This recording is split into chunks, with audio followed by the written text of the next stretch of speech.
വർഷങ്ങൾക്ക് ശേഷം directed by Vineeth Sreenivasan. സിനിമയുടെ റിവ്യൂവിൽ കിടക്കണം മുന്നേ ആദ്യം തന്നെ എടുത്ത് പറയേണ്ടത് ധ്യാൻ ശ്രീനിവാസനെ പറ്റിയിട്ടാണ്.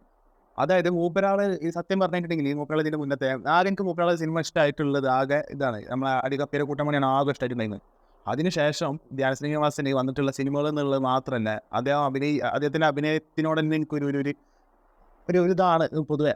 പക്ഷേ അത് ഒരുപാട് ആൾക്കാർക്ക് ഇൻ്റർവ്യൂ ഇങ്ങനെ ധ്യാൻ ശ്രീനിവാസൻ്റെ ഏറ്റെടുക്കുന്ന പോലെ അദ്ദേഹത്തിൻ്റെ സിനിമകൾ ഏറ്റെടുത്തിട്ടില്ല. അപ്പോൾ അതിൽ തന്നെ വ്യക്തമാണ്, എനിക്ക് മാത്രം വന്നിട്ടൊരു ഫീലിംഗ് അല്ല.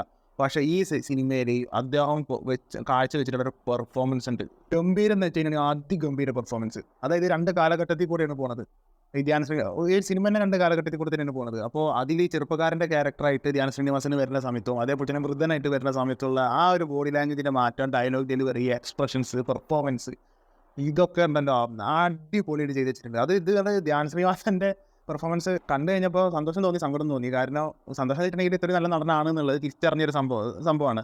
പിന്നെയെന്ന് വെച്ചിട്ടുണ്ടെങ്കിൽ ഇത്രയും ഒരു മോശം കഥാപാത്രങ്ങൾ ഇത്ര അധികം കൺസിസ്റ്റൻ്റ് ആയിട്ട് ഈ ഒരു കഴിവും വെച്ചിട്ട് എങ്ങനെ ഇയാളിത് തിരഞ്ഞെടുത്തു എന്നുള്ളതാണ് എനിക്ക് വന്ന സംശയം. പിന്നെ ആ ഒരു ക്യാരക്ടറിന് അതേ ഇമ്പോർട്ടൻസ് ഉള്ള വേറൊരു ക്യാരക്ടർ എന്ന് പറഞ്ഞാൽ പ്രണവാണ്.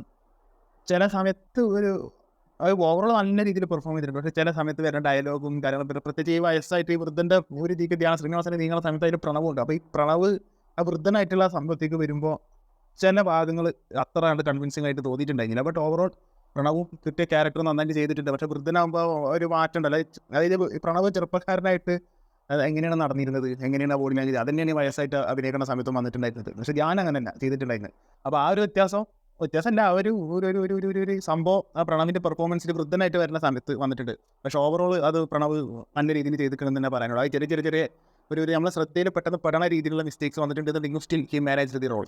പിന്നെ സിനിമ എങ്ങനെയെന്ന് ചോദിച്ചിട്ടുണ്ടെങ്കിൽ സിനിമ സത്യം പറഞ്ഞു കഴിഞ്ഞിട്ടുണ്ടെങ്കിൽ തുടങ്ങി കഴിഞ്ഞപ്പോൾ പടച്ചനെ പെട്ടുപോയല്ലോ എന്നുള്ള രീതിയിലുള്ളൊരു ഫീലിംഗ് ആണ് എനിക്ക് വന്നിട്ടുണ്ടായിരുന്നത്. കാരണം ക്രിഞ്ചിൻ്റെ ആഘോഷമായിരുന്നു. തുടങ്ങിയ പാടല്ല, തുടങ്ങി ഒരു കുറച്ച്, അതായത് ഒരു 20-25 മിനിറ്റൊക്കെ ഉണ്ട് കടക്കണ സമയത്ത്. അതായത് കല്യാണി പ്രിയദർശനം ഉണ്ടല്ലോ, 32 ഈ സിനിമയ്ക്ക് വരുന്ന സമയത്തും ഈ പ്രണവ് ഈ കല്യാണിനെ കാണുന്ന സമയത്ത് അവിടെ നിന്ന് അങ്ങോട്ട് കുറച്ചൊരു ക്രിഞ്ച് എന്ന് വെച്ച് കഴിഞ്ഞിട്ടുണ്ടെങ്കിൽ ഇമാതിരി ക്രിഞ്ച്. ഇത് ഈ ഒലിപ്പിക്കല്, ഇത് പിന്നെ മറ്റേ ബുക്ക് വാങ്ങണ് ഇത് കിട്ടൂല, അങ്ങനെ കുറേ എഴുതുന്നു, അങ്ങനെ അപ്പോൾ കൂടി സിനിമൻ്റെ ബസ് സ്റ്റാപ്പിലത്തെ ഒരു ഭാഗം കുറച്ച് പോകുന്നുണ്ട്. പിന്നെ ഈവൻ ആ ബസ് സ്റ്റോപ്പ് കഴിയണ സമയത്തും അത്ര അതൊരു കൺവിൻസിങ് ആയിട്ടുള്ളൊരു ഫീല് ബസ് സ്റ്റോപ്പ് കഴിയണ സമയത്ത് കിട്ടിയിട്ടുണ്ടായില്ല. ഒന്നാമത് പല സ്ഥലങ്ങളിലും ലാഗ് തോന്നിയിട്ടുണ്ട്. പിന്നെ ഈ ഇതേപോലെ തന്നെ പല സ്ഥലത്തും കഥ പറച്ചിൽ, മറ്റേത് മറിച്ചത്, അങ്ങനെ ഒലിപ്പിക്കൽ, ഇങ്ങനെയാണ് ഫസ്റ്റ് ഹാഫ് പോകുന്നത്. പക്ഷെ അങ്ങോട്ട് അത് ഫസ്റ്റ് ഹാഫ് നമ്മൾ ഈ ഇൻ്റർവെല്ലൊക്കെ പുറത്തേക്ക് വരുന്ന സമയത്ത് നല്ല സിനിമയെ പെട്ടെന്ന് കയറാൻ തോന്നി. ഇത് അങ്ങനെ ഒന്നും തോന്നുന്നില്ല. ഞാൻ ആലോചിച്ചത് എന്ത് പോയോ എന്നുള്ള രീതിയിൽ ഇങ്ങനെ ഇരിക്കുകയാണ്. അങ്ങനെ സെക്കൻഡ് ഹാഫിൽ കണ്ട സിനിമ അത് പോയ സമയത്ത് ഫസ്റ്റ് ഹാഫ് ഇത് വേറെ സിനിമ പോയി കണ്ട പോലെ തോന്നി. അത്രയൊക്കെ അടിപൊളിയായിട്ടാണ് സെക്കൻഡ് ഹാഫ് പോയിട്ടുള്ളത്. അതായത് പ്ലോട്ടൊക്കെ തന്നെയാണ്, ആ പേസ് നല്ല രീതിയിൽ കൂട്ടിയിട്ടുണ്ട്. അതായത് ഫസ്റ്റ് ഹാഫിൽ വന്നിട്ടുള്ള ഈ പ്രശ്നങ്ങൾ ലാഗൊന്നും സെക്കൻഡ് ഹാഫിലില്ല, വേറെ ലെവലായിട്ട് വന്നിട്ടുണ്ട്. അതേപോലെ തന്നെ അജു വർഗീസിൻ്റെ ക്യാരക്ടറിൻ്റെ ഇൻട്രൊഡക്ഷനും പിന്നെ നിവിൻ പോളിൻ്റെ ക്യാരക്ടർ വരുന്ന സമയത്തും ആ നിവിൻ പോളിൻ്റെ ക്യാരക്ടർ വരുമ്പോൾ സിനിമ തന്നെ മൊത്തം മാറും. അതായത് അതുവരെ കോമഡി ഉണ്ടെന്നുള്ളതെങ്കിലും അവിടെയും ഇവിടെയൊക്കെ ചെറിയ നമ്മൾ കണ്ടിട്ടുള്ള കോമഡി തന്നെ അവിടെയും ഇവിടെയൊക്കെ വന്നിട്ടുള്ളൂ. പിന്നെ അതാ കഴിഞ്ഞ് നിവിൻ പോളി അങ്ങോട്ട് വന്നിട്ടുണ്ടെന്നുണ്ടെങ്കിൽ ആ ഒരു ക്യാരക്ടർ, നിവിൻ പോളിൻ്റെ ക്യാരക്ടർ എന്നിട്ട് നിതിൻ മോളി എന്നാണ് ക്യാരക്ടറിൻ്റെ പേര്. അപ്പോൾ നിതിൻ മോളി ക്യാരക്ടർ എന്നിട്ട് തീക്കണ്ട് വരുന്ന സമയത്ത് ആ ഫുള്ള് വൈബാണ്. അതായത് ഇങ്ങനെ നമ്മളതുവരെ സീരിയസ് ആയിട്ട് ഇമോഷൻസ് കാര്യങ്ങളൊക്കെയാണ് പോകുന്നത്. സെക്കൻഡ് ഹാഫിൽ കിടക്കുമ്പോൾ അങ്ങനെ പോയിരുന്ന സിനിമ പിന്നെ പെട്ടെന്ന് കോമഡി, അതായത് വർക്കൗട്ട് ആവണ കോമഡി, വെറുതെ ചളി മാരി വിതരണ കോമഡി അല്ല, നല്ല രീതിയിൽ. അത് നിവിൻ പോളിൻ്റെ പെർഫോമൻസ് അതായത് വേമറല്ലോ, അത് നിവിൻ പോളിക്ക് മാത്രം ചെയ്യാൻ പറ്റുന്ന ചില ക്യാരക്ടേഴ്സ് ഉണ്ട്.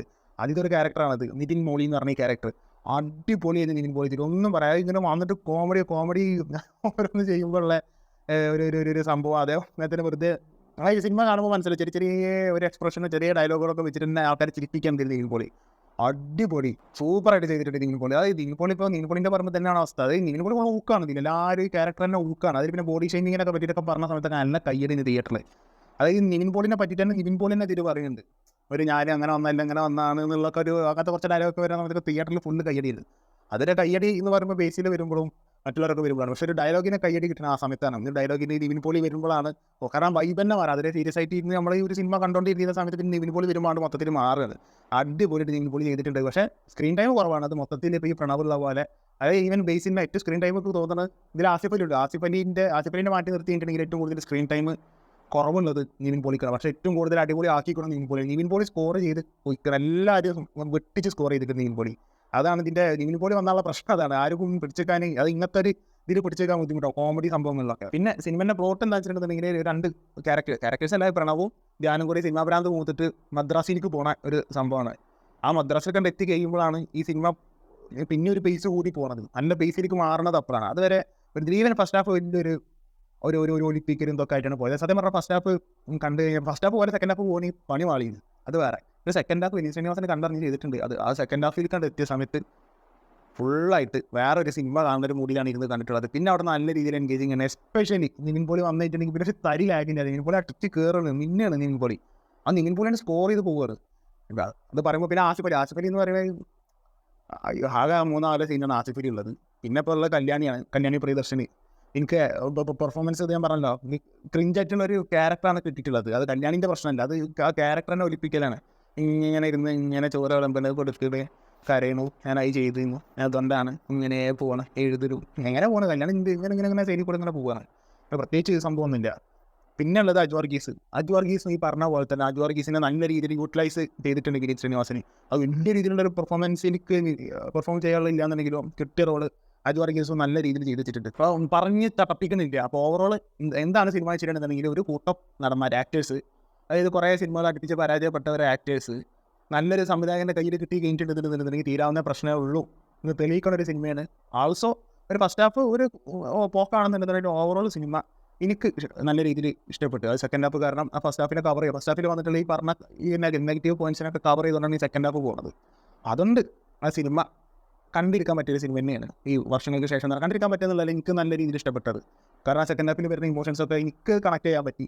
നിങ്ങൾക്ക് കണക്ട് ചെയ്യാൻ പറ്റിക്കണോ എന്നുള്ളത് നിങ്ങൾ പോയി കാണുമ്പോൾ പറയും. എനിക്ക് ഡെഫിനറ്റ്ലി ആ സിനിമ ഇഷ്ടമായി. കോമഡി ഉണ്ട്, ഇമോഷൻസ് ഉണ്ട്, പിന്നെ വലിയ ആക്ഷന് കാര്യങ്ങളൊന്നുമില്ല, സിമ്പിളായിട്ട് പോകുന്ന ഒരു സിനിമ. അത് ആ രീതിയിൽ പോയിരുന്ന് കാണുകയാണെന്നുണ്ടെങ്കിൽ മിക്കവാറും ഇഷ്ടപ്പെടാനുള്ള സാധ്യത കൂടുതലാണ്. സോ നിങ്ങൾ സിനിമ കണ്ടിട്ടുള്ള ആൾക്കാരാണെന്നുണ്ടെങ്കിൽ താഴെ കമൻറ്റ് ബോക്സിൽ അഭിപ്രായം പങ്കുവെക്കുക. ഫിസാക്കി ടോക്സ് സൈനിങ് ഔട്ട്.